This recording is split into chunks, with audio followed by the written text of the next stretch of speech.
Siapa bilang Mas nggak sayang sama Mia? Mas sayang kok sama Nia dan juga Ratu.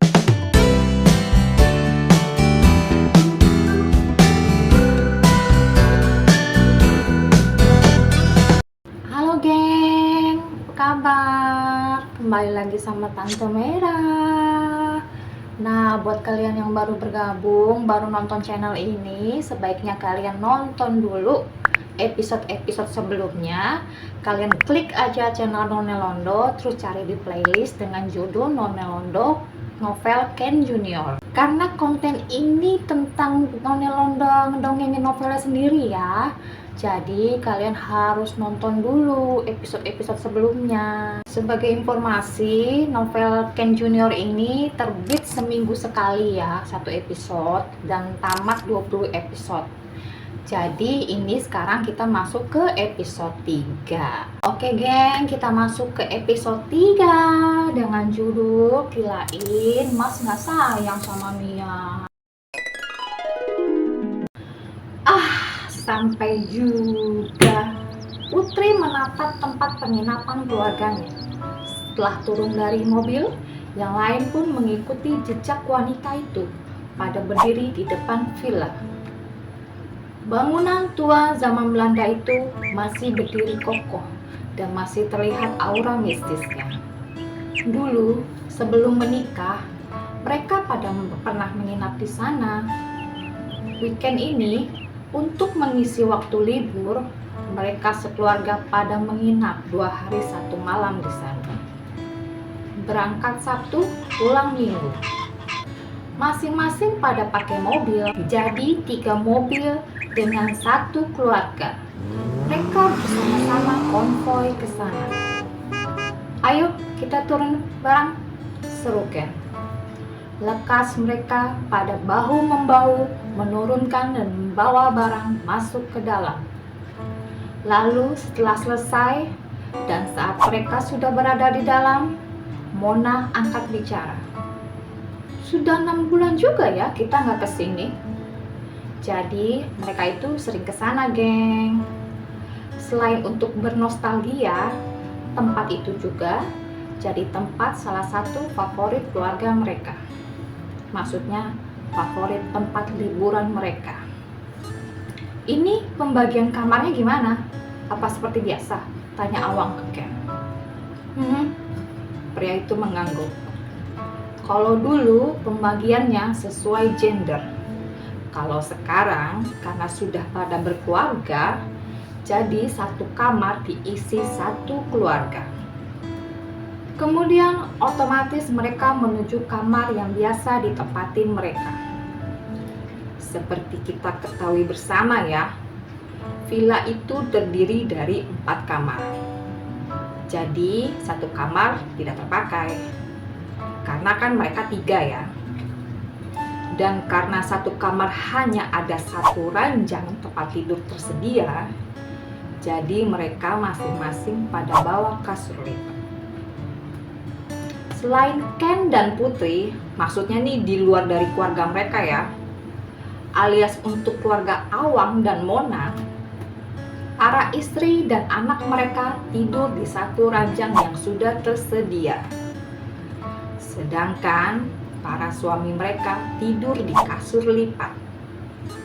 Kenapa Ken dan Putri beda? Ya, karena anak mereka cowok. Jadi Ken dan Putri itu kebalikan dari mereka. Ken dan Putri tidur 1 ranjang, sedangkan anak mereka tidur di kasur lipat. Beberapa saat kemudian, istri-istri lagi pada sibuk mengolah bahan masakan di dapur. Suami mereka lagi pergi ke tempat pengolahan teh. Terus anak mereka sama lagi di luar, lagi jalan-jalan ke kebun teh. Sebenarnya yang sibuk hanya Putri dan Mona saja. Mimi? Biasa.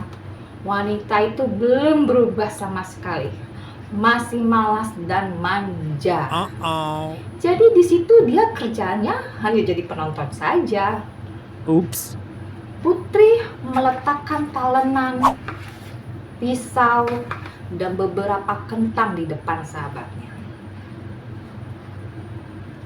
Daripada lo bengong, mending lo kupas nih kentang, kata Putri. Ih, gimana caranya nih? Mimi panik. Tinggal buang aja kulitnya kok. Iya, gimana caranya? Gue kan gak bisa. Ya ampun, cuman mengupas aja nggak tahu. Memang gue nggak tahu. Lagian gue juga dulu begitu kan, pakai segala. Ya ampun loh. Mimi menyingkirkan yang ada di depannya. Udah, lo aja yang ngerjain, ntar salah lagi gue. Lanjut Mimi. Makanya belajar. Udah, potong saja. Salah juga nggak apa-apa kali. Nggak ada juri juga yang nilai. Putri mengembalikan ke tempat semula. Mimi menyingkirkan lagi. Orang gue nggak bisa juga. Putri nggak mau kalah, mengembalikan lagi. Anak sudah gede gitu, masa sih lu masih begini? Laki gue nggak ada protes. Kenapa juga lo yang repot? Kesal Mimi, menyingkirkan lagi. Ya udah kalau gitu, sekarang ini gue protes. Karena lo cuma duduk-duduk doang di sini. Setidaknya lo bantu apaan kek? Masa lo entah cuma makan doang, cuma terima bersih doang? Kita yang repot. Sudah itu kerjain. Cuma kupas ituan doang juga. Putri nggak mau kalah. Kembalikan lagi. Dia tetap mau Mimi mengerjakannya. Aku dulu nggak bisa masak nih. Aku bisa masak juga bukan karena diajarin orang tua. Sebenarnya semua tergantung dari diri kita sendiri sih. Asal ada kemauan, pasti bisa. Yes. Mona merespon di tengah keributan mereka. Sejak tinggal satu kawasan, Mona jadi makin dekat dengan Putri dan Mimi. Wanita itu jadi tidak bicara formal lagi dengan pakai kata saya.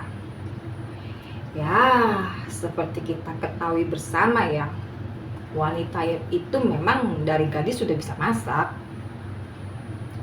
Tapi kan Putri bisa masak karena diajarin Mas Ken, bukan maminya.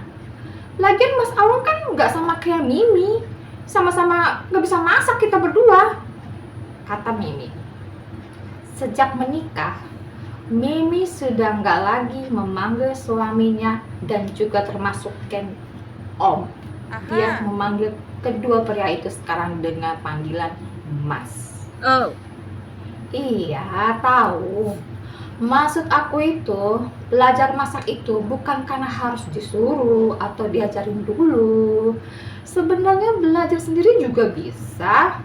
Tinggal cari saja di tutorial masak. Nggak masalah kok.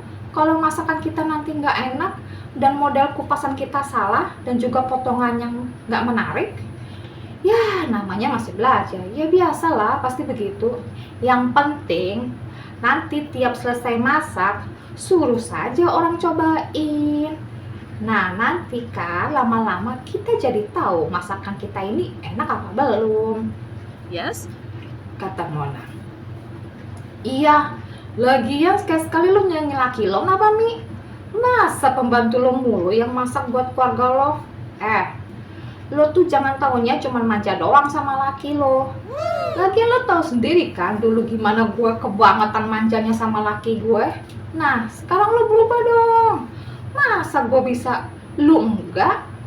Mau sampai kapan lo begini terus? Timpal Putri. Karena diserang dua kubu, akhirnya Mimi jadi melakukan itu. Namun dengan muka meremut. Iya, ini kentangnya dikupas. Begitu kira-kira deh. Jangan ditanya deh, gimana pusingnya Awang menghadapi istri dan anaknya. Yang satu kayak ratu, yang satu lagi bak princess. Pokoknya bikin pusing 7 keliling. Untung rambutnya nggak rontok. Sementara itu, di tempat pengolahan teh, bapak-bapak sedang pada memperhatikan para pekerja. Kayaknya pekerjanya nambah ya, ujar Baron alias suami Mona. Baru sadar sejak terakhir mereka kesini beda. Iya ya, Awang pun turut merespon. Iya nambah, soalnya ada pesanan dari luar negeri yang di luar dari kesanggupan kapasitas pegawai yang ada. Jadi yang kalian lihat sekarang ini ada penambahan orang, itu pegawai sementara. Ken berkata sesuai info yang diketahui ya dari istri dan mertuanya. Oh gitu. Dua orang itu mengangguk-ngangguk. Oh. Kalau gitu berarti gue nggak bisa beli 3 pack teh dong. Lanjut Baron. Iya ya, gue juga mau beli buat di rumah. Teh di sini enak. Malah gue rencananya mau beli ambil lebih dari loron 5. Wow. Timpal Awang baru sadar juga. Ya kalian nggak bisa beli, mereka lagi pada ke restoran, ujar Ken. Memang kadang mereka beli lewat Putri, cuman mumpung lagi di sini mereka itu mau beli. Tapi sebenarnya kadang Putri suka kasih gratis juga sih. Memang nggak selalu diterima mereka, karena mereka paham itu kan barang jualan, jadi mereka merasa harus menghargai. Ya, ntar pulang nggak ada oleh-oleh teh dong untuk kita. Sedih lagi Baron. Timpal lagi Awang. Ya mau gimana lagi, saut Ken. Sementara itu di lokasi lain, Kenji sudah capek mengikuti adik-adiknya. Mereka terus jalan cepat-cepat di depannya. Dia mengikuti di belakang. Dan dari tadi mereka sudah muter-muter dari perkebunan teh milik keluarganya sampai ke kebun milik orang. Biasa adik-adiknya pada ngambek karena masalah semalam itu. Jadi mereka mau Kenji menyuruh ayahnya agar tidur di kamar kosong, alias biar tidak sekamar dengan bundanya. Udah dong dek, capek nih. Bodoh amat, habisnya Mas Kenji nggak sayang sama kita. Tukas satu. Iya, Mas Kenji lebih senang kalau punya adik lagi. Mia nggak mau kalah, turut menimpali. Oh my God. Ya ampun, siapa sih nggak sayang sama kalian? Lagian Mas Kenji kan sudah bilang semalam, ayah dan Bunda Mas itu melakukan itu karena saling sayang aja. Ya karena itu nanti punya adik. No. Sahut Ratu. Iya, timpal Mia. Sudahlah, terserah kalian. Karena sudah capek meladeni, akhirnya Kenji jadi memutuskan untuk balik badan dan pergi meninggalkan adik-adiknya. Sontak mereka jadi pada berhenti melangkah dan melongo. Bengong mereka. Udah, panas nih panas. Ratu mengeluh. Sekarang ini dua anak itu lagi duduk-duduk di atas batu besar di dekat tebing yang curam. Terus kita mau kemana? Tanya Mia. Ya pulang saja yuk. Lagian udah siang tahu. Pasti Mama dan Bunda Kenji udah selesai masaknya.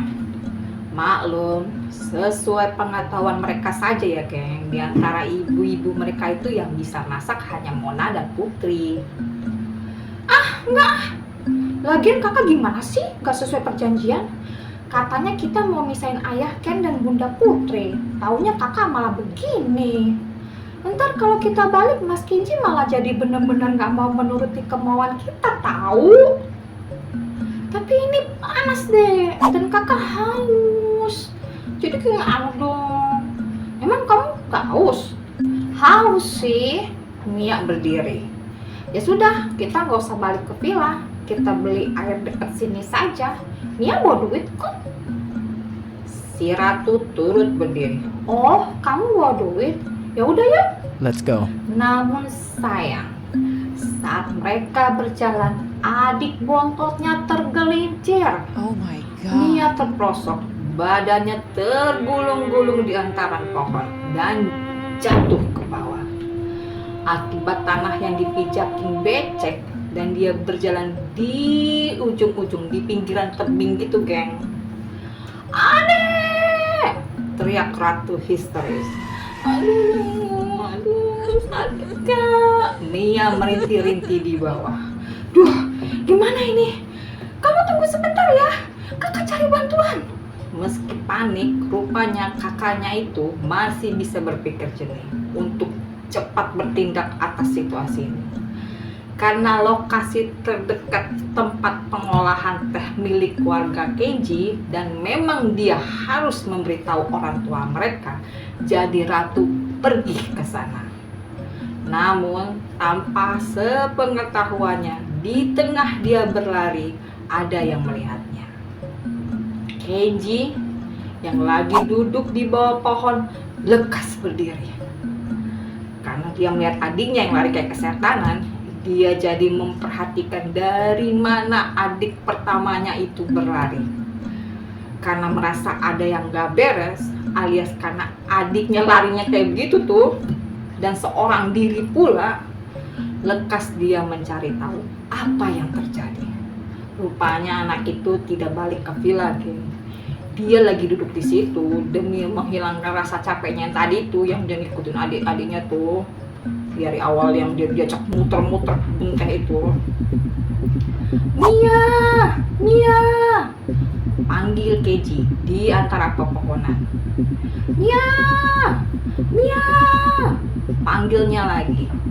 "Mas Kenji!" Mia menyaut dengan suara bergetar saat namanya dipanggil. Buru-buru Kenji mencari sumber suara tersebut. Saat sudah tahu lokasinya di mana, sontak wajahnya memucat melihat adiknya di bawah. Lalu dengan suara parau dia memanggil lemah. "Ya, Mas Kenji."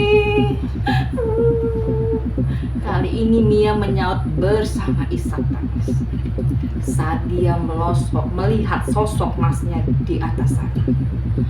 Lekas Kenji memperhatikan area sekitar. Setelah tahu lewat jalur mana dia bisa menjangkau adik bontotnya itu, sebelum turun dia menenangkan dulu. "Dek, kamu tenang ya, sabar ya, tunggu ya, Mas ke situ ya." "Iya," balas Ratu dengan suara yang sama. Penuh perjuangan, Kenji turun ke bawah.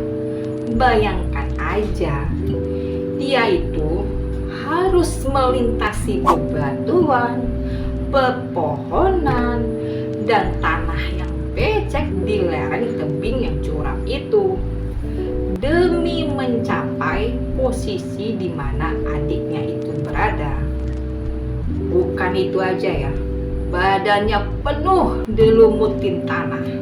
Gak luput, pakaiannya pun banyak tercabik-cabik, terbesar-besar gitu ya, geng ya.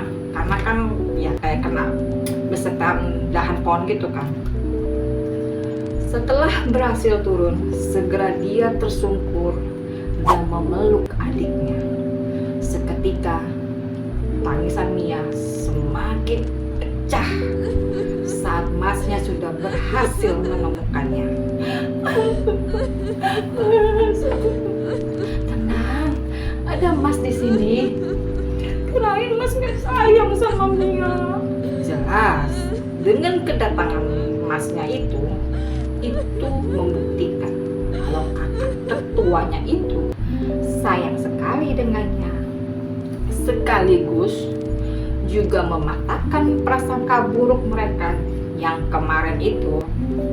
Istilahnya nih, kalaupun Kenji punya adik lagi, mereka tetap disayang. Ya karena tadi kan Kenji pergi ya, tidak meladeni mereka kan. Jadi dia dan kakaknya si Ratu itu berpikir Kenji nggak peduli dengan keluhan mereka yang nyuruh ayah dan bunda tidur berpisah gitu. Terus mendengar adiknya terus menangis, Kenji menjawab, "Siapa bilang Mas nggak sayang sama Mia? Mas sayang kok sama Nia dan juga Ratu." Kenji membalas dengan membelai-belai punggung adik. Namun adiknya tetap menangis, tapi mungkin tangisan haru ya, geng ya.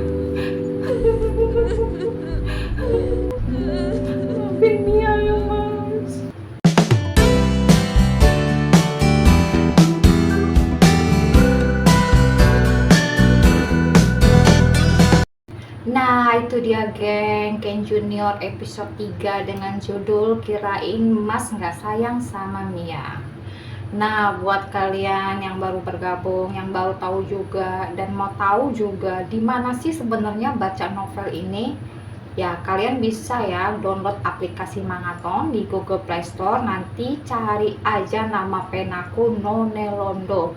Nanti kalian klik itu apa tuh logonya None Londo.